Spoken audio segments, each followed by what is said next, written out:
I would say the third thing is, and this would maybe go more to the strategy thing, but just highlighting things that are interesting or unique about your church.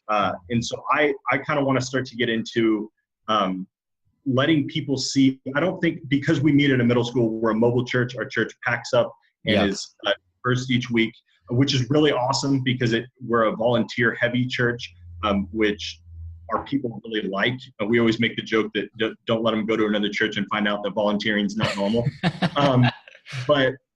So but a lot of people don't understand. It is crazy because of the people that we reach. A lot of people don't understand that church gets set up and tear down every week, and they don't understand that people do that. And so I want to start doing a better job of highlighting the teams in our church and where you can serve. And there's a lot more places to serve than just with kids in a children's ministry, because I know kids scare a lot of people off, but there's a lot of ways that people can plug into church and make a real impact. And I think have value to their own life as well as to the church's life, and being able to highlight that through live video and seeing that church is starting at like 8 a.m., not just 10 a.m. When we're setting up and stuff like that.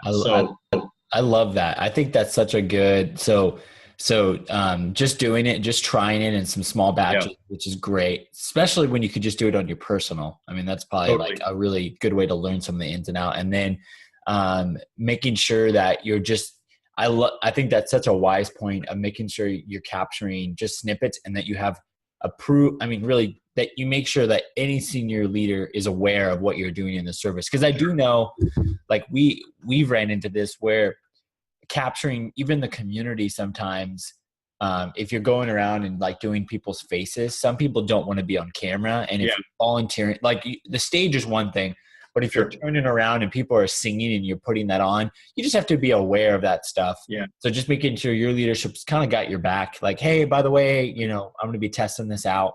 And then highlighting where your church is unique. I mean, I love that. Like stuff that we think about at Saddleback a lot is that we want to reach young families. So talking about things that would go after the persona that we want the community to know. Hey, by the way, do you know we have a kids ministry that you can come and, a lot of people who don't go to church, they don't even know that stuff. Like they're not church.